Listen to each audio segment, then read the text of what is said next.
Yesterday I released a video saying why I think that Multiversus is doomed to die after about 3 months. This surprisingly pissed off a lot of people, and you know what, that's perfectly fine. You being upset doesn't really bother me. However, I did look through some of the comments and I suppose I could clarify my points a bit better. In the last video, a lot of the comments didn't seem to have watched the full video, so I'm just going to put my main points here, that way there's no confusion. Number 1, fighting games are innately less popular. They've kind of fallen off since the early 90s. They are not the biggest genre by any means. First-person shooters, RPGs, and MOBAs are doing a lot better in the current environment. With that being said, I do believe that people that are going to migrate to this game as it is new and shiny are going to fall off in that 3-month period because fighting games just aren't everybody's cup of tea. I'll keep playing, but I'm speaking on the general populace here. And I'll get into backing this up with some evidence later in the video because obviously you're going to want some sources so you can say that it's more than just speculation. And my second point is the nature of a fighting game isn't exactly made for live service because no matter what you do, at a certain point it's going to get boring. There aren't as many variables in a fighting game, in most cases,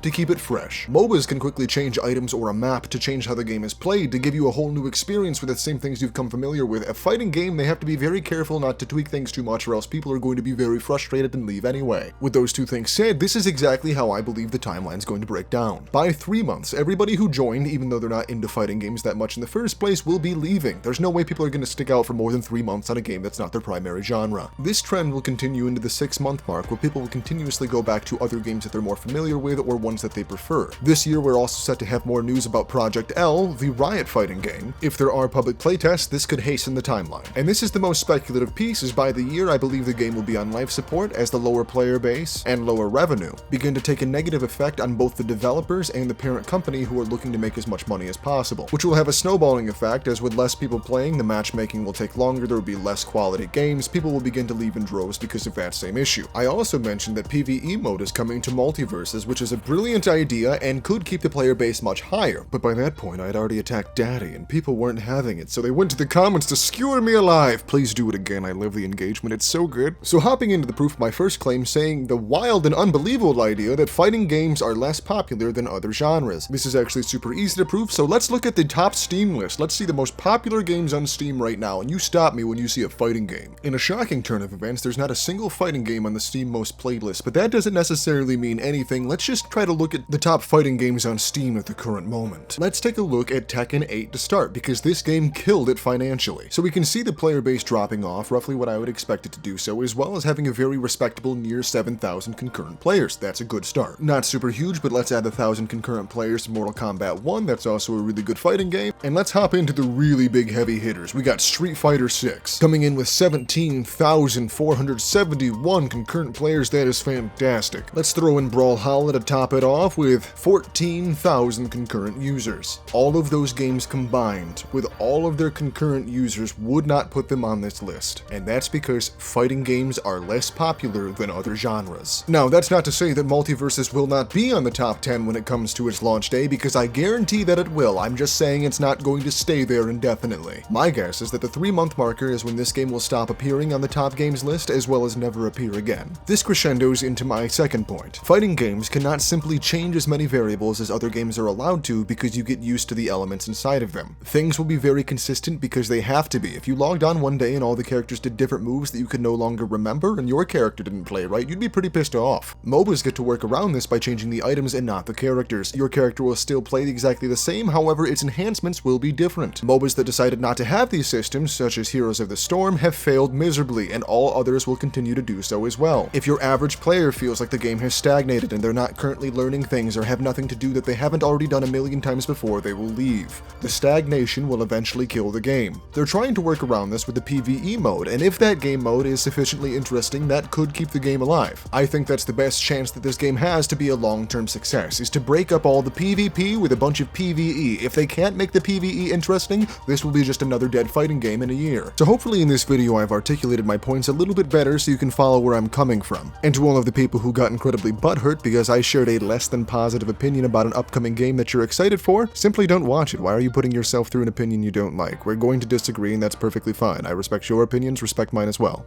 Or don't and go to my comment section and leave an essay. The engagement helps me in the algorithm. To the few of you who agreed with me in the comments and started calling people names, don't do that either. That's just stupid. I put myself on the internet. I'm sure that there's going to be a bunch of bozos who call me names, but having a flame war in the comments doesn't fix anything. Especially because I'm naturally a negative person and I like to share my negative outlooks on life. That's perfect. perfectly fine. If you're looking for someone to sit on a fence post and sell you candy, I'm sure you can find them all over the internet, as well as people who won't stop sucking the proverbial dick of these games. But I'm not upset and I'm not sorry. I'm going to be playing the crap out of Multiversus. Hopefully I see you there so I can absolutely dominate you with my Stripe play. And I'm going to rapid fire respond to a few comments. Number 1, this is not Fortnite. It will not perform like Fortnite. Number 2, I don't really play Smash Bros unless it's Melee. And number 3, I don't know what video you watched, but I listed it being free as a good thing, although free games do have more hacking issues. As always, this has been Sanford Days. I'm Course, and I get everywhere. Bye-bye now.